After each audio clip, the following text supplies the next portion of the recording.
Okay, so this is a long awaited video.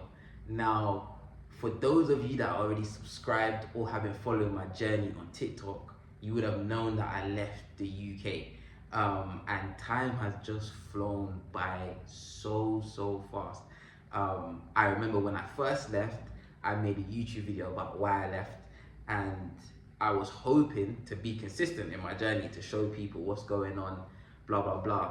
Fast forward now, it's actually been 3 years. So I left the UK 3 years ago, and I'd say the last week to 2 weeks I've been like, nah, I need to come back on YouTube, show people my journey, just update on everything that's going on. So as of today, it's been 3 years since I've left the UK, and I just felt like I'd come out, speak about it, say the goods, say the bads, and just keep everybody in the loop, because that's what I was planning to do 3 years ago, but I was very inconsistent, so my apologies for that. But anyway, it's 3 years since I've been out of the UK, and it's been a great journey. It's been hard, of course, but it's also the best decision I could have made. I'm so glad I did make that decision.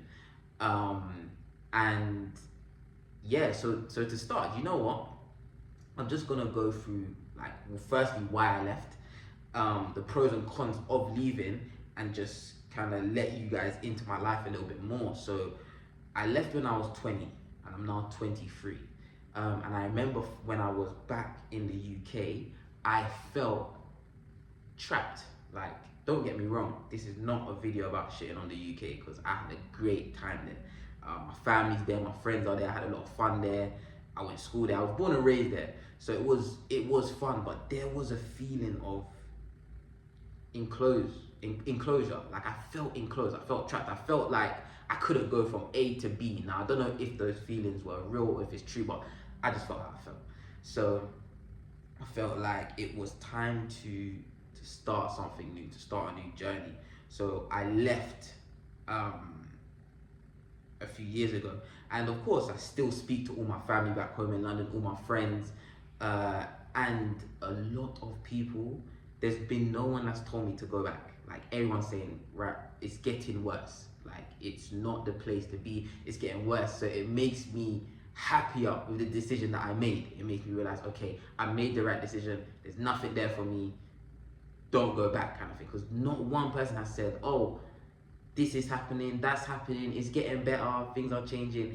It just seems like it's getting worse. And I watch a lot of videos about the UK, like in terms of the economy, how things are going, like politics stuff, and it just seems like it's going on a downward spiral, really. So yeah, I'm actually very glad I left. So yeah, the feeling of being trapped was the reason why I actually left. And as soon as I did leave, I just felt much better. I felt more free. I felt like there wasn't so much eyes on me. I felt like I could do a few things, have a better quality of life. And yeah, that's how life has been. My quality of life drastically improved once I left. So yeah, left 3 years ago, and I actually haven't been back yet. It's funny because I think about London a lot. There's a lot of things that I miss about London, but I still haven't gone back yet. And to be fair, I don't know when I will go back. I don't have it in my short-term plans. I can't imagine going back this year or next year. So I actually don't know when I will go back. But there is still that side of me that misses London. But anyways, like I said, I'm gonna speak about the pros and the cons of basically leaving your country, in case anyone who's watching this wants to do it or is thinking about doing it. I'm gonna start with the pros. Yeah? One of the main pros that I can speak about is relationships. The relationships with, not intimate relationships, but the relationships with your family and friends is going to suffer. Now, I don't mean your existing family and friends, but making new friends is going to be a bit difficult. Now, if you're someone that's extroverted, yeah, it's probably easier, but if you're a bit more on the introverted side, it might be a bit more difficult, because the friends that you make are probably from all different sides of the world. So the way that they relate to you and the way you relate to them is always going to be a bit different versus like your day one friends. Now, me saying this doesn't mean you're not going to make good friends, but it might take some time. And when you do, the connection might not be as strong as your friends and family back home.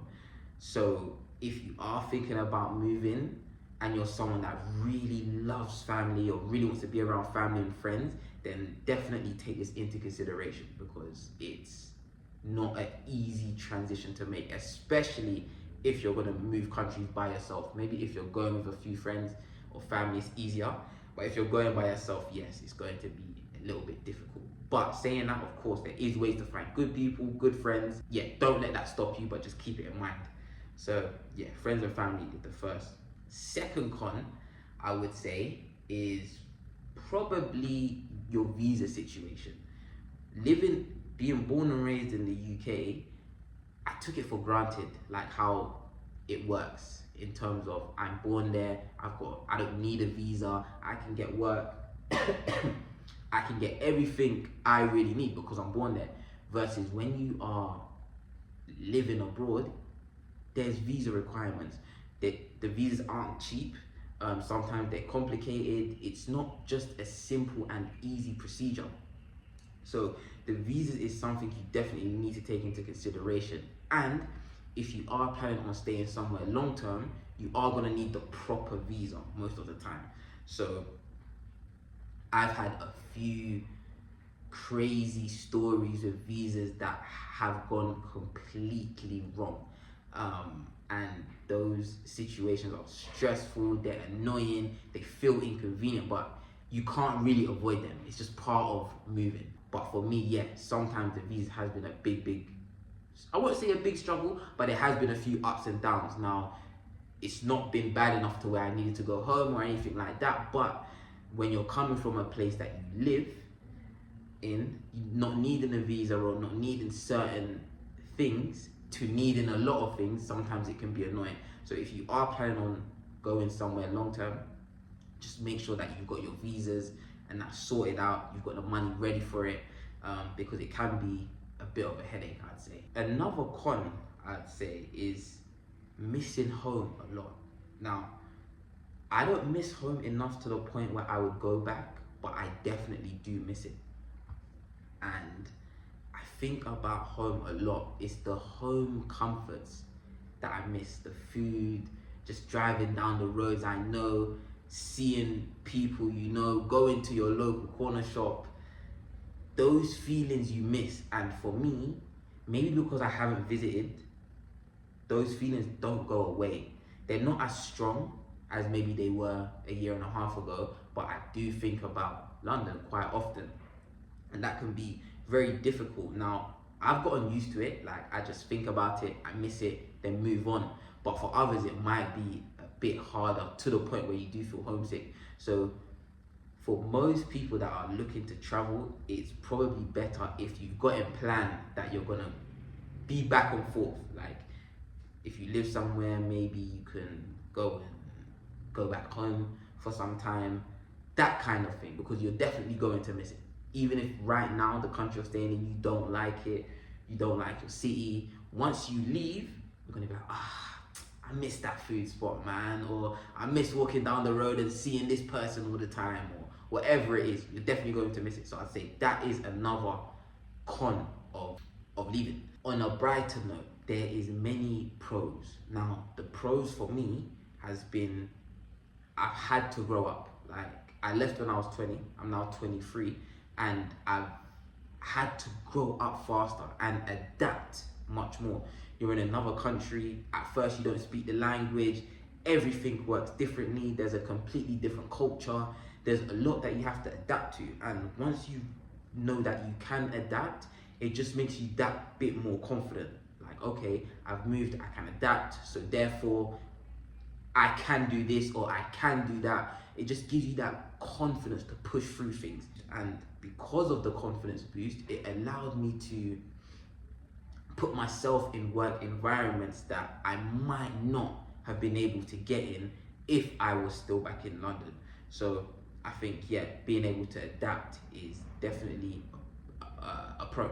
Also, another pro is that once you leave, your methods of making money have to change, because most countries that you're probably thinking to live in aren't going to have the same work opportunities that your home country does. So the way you make money has to be more creative. You have to think more, you have to think outside of the box. It's not an easy transition. So because of that, one, you're smarter with your money, and two, you're smarter on how to make money, or how to put yourself in a position to make money.